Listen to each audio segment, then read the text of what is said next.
Iman, kita coba akan lengkapkan bahasan ini dengan kisah-kisah bagaimana orang salafus saleh dulu yang pernah berbuat dosa lalu mereka bertaubat, ya.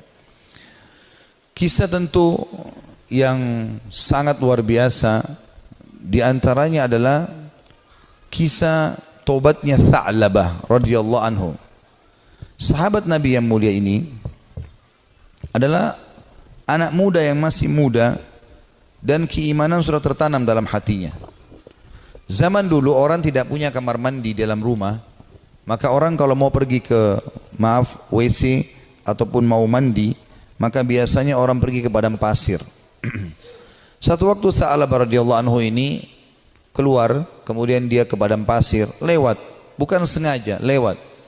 Rupanya dia melewati sebuah tempat mandi tapi untuk seorang wanita Ansar, wanita dari Madinah, ya. Dan wanita ini terkenal, ya, sangat punya kecantikan dan kulitnya putih bersih. Dan ini bukan terlihat, telanjang bulat semuanya, tidak. Tetapi Tha'labah radhiyallahu anhu lewat. Zaman dulu tempat mandinya laki-laki sama perempuan untuk membedakannya, kalau laki-laki itu dibuat pelapa kurmanya sampai ke daerah kepala sehingga bagian kepala terlihat dan orang tahu di dalam itu adalah orang. Ini di padang pasir, dibuat kayak WC-WC umum gitu, ya, tapi masing-masing punya.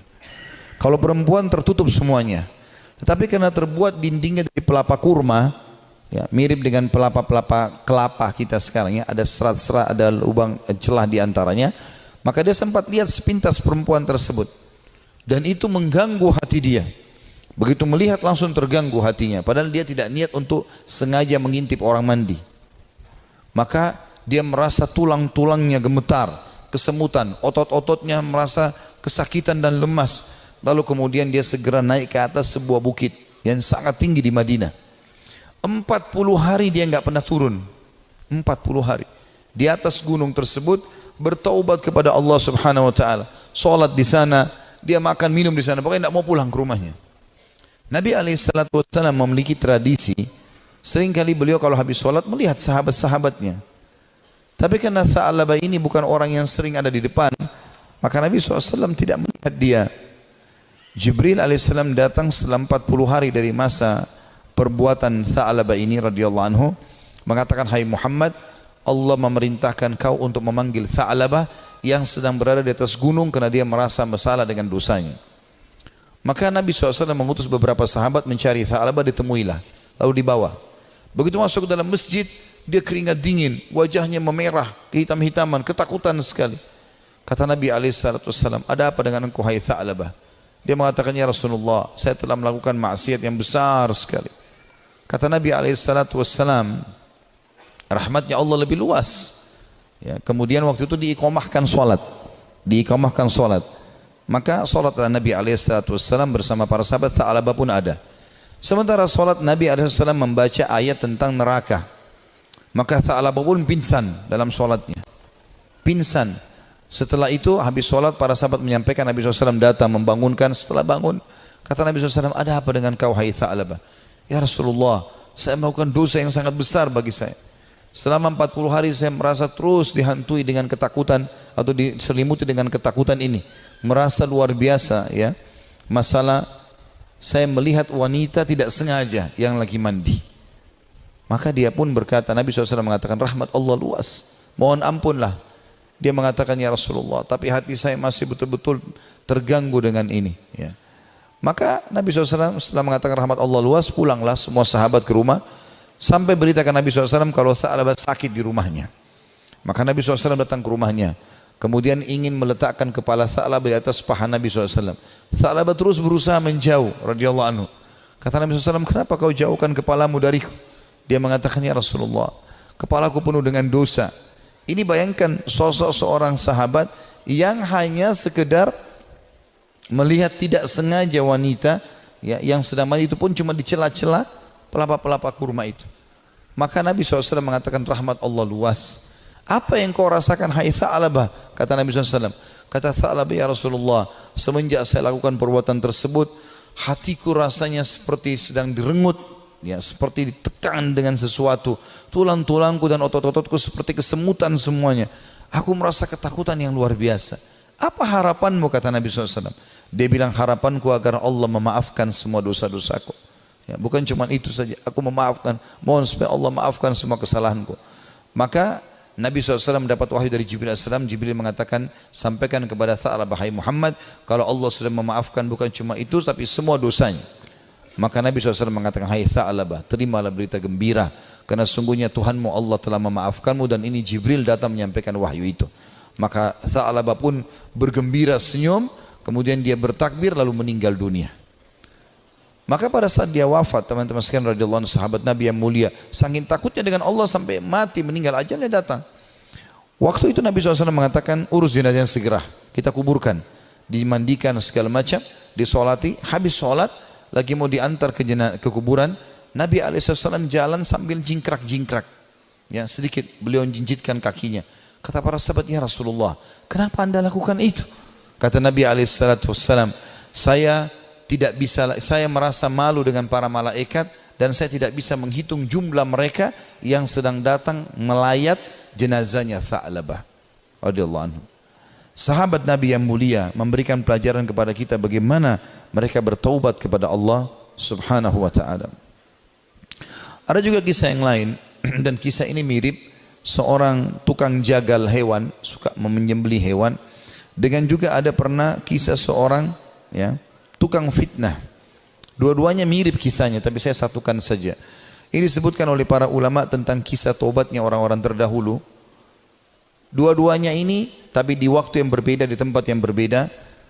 Pernah melihat seorang wanita dan dia tertarik dengan wanita tersebut, ya. Hampir setiap hari dia melemparkan godaannya kepada wanita-wanita ini. Selalu melemparkan kata-kata rayuan, tatapan mata, apalah, berikan hadiah segala macam, sampai membuat wanita ini tertarik. Tapi wanita ini orang beriman kepada Allah, tidak mau sama sekali, tidak tergoda. Diajak jalan sama-sama tidak mau, diajak ngobrol tidak mau.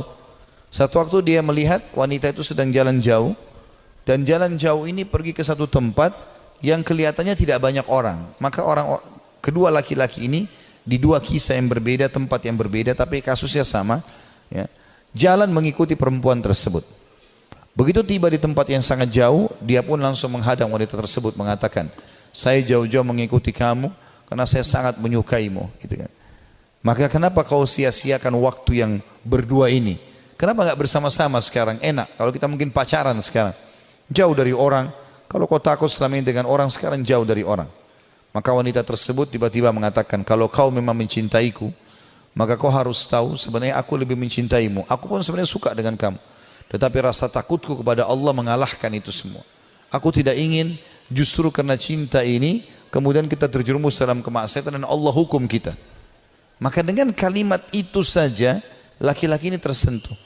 Lalu dia mengatakan, subhanallah, yang telah memberikan peringatan kepadaku melalui lisanmu. Kau takut kepada Allah dan aku tidak takut kepada Allah.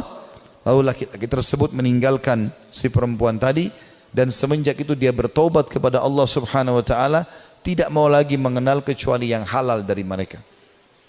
Seorang salafus saleh yang lain yang luar biasa, dia karena takutnya dengan fitnah wanita, maka dia mengatakan, ya Allah, jadikanlah seluruh wanita yang tidak halal bagiku, ya, tidak ada perbedaan, atau hilangkan syahwatku dari seluruh wanita yang tidak halal bagiku.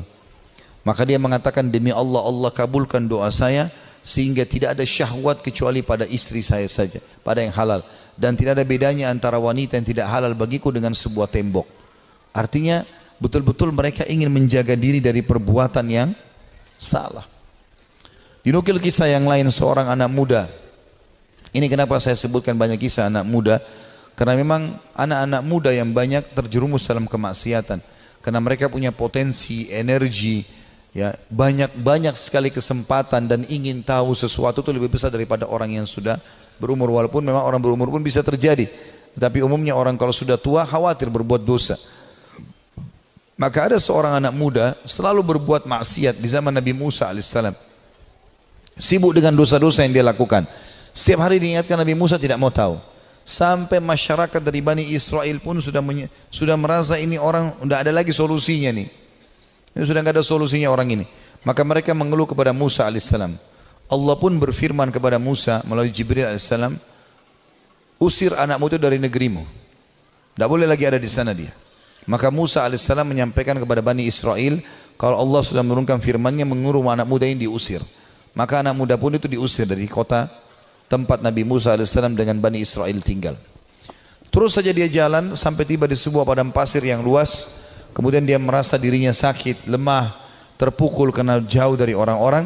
Maka dia pun lalu berkata, ya Allah, jangan engkau haramkan aku dari rahmat-Mu. Aku tahu aku telah berbuat dosa, tapi rahmat-Mu jauh lebih luas. Aku bertobat dan beristighfar kepadamu dari seluruh dosaku ya Allah, maka maafkanlah aku. Terus dia ucapkan permohonan maafnya kepada Allah sampai 3 hari berturut-turut. Setelah itu dia meninggal dunia, si anak muda ini.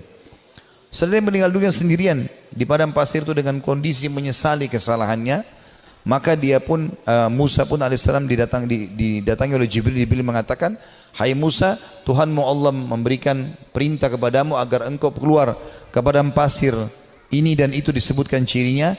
Di sana ada satu wali Allah yang Allah suruh kau mengurus jenazahnya. Maka Musa alaihissalam pun keluar ke padang pasir yang ditunjukkan. Begitu tiba di sana tidak dilihat kecuali anak muda tadi yang memang dianggap orang ini buruk di tengah-tengah. Musa alaihissalam mengatakan, Jibril alaihissalam mengatakan kepada Musa, sesungguhnya orang ini telah bertobat selama berapa hari? 3-4 hari meninggalkan negerimu dan Allah terima taubatnya. Maka Musa alaihissalam pun mengurus jenazahnya, kemudian menguburkan dia. Begitu luasnya rahmat Allah subhanahu wa ta'ala. Bagi orang yang masih melakukan kemaksiatan dan berpikir bahwasanya susah untuk bertaubat, tidak ada yang susah teman-teman sekalian. Kita akan kisahkan sekarang seorang tokoh tabi'in yang masyhur, Fudail bin Iyad rahimahullah. Orang ini sangat unik ceritanya, karena dulunya dia adalah perampok jalanan. Saking mahirnya dia mencuri,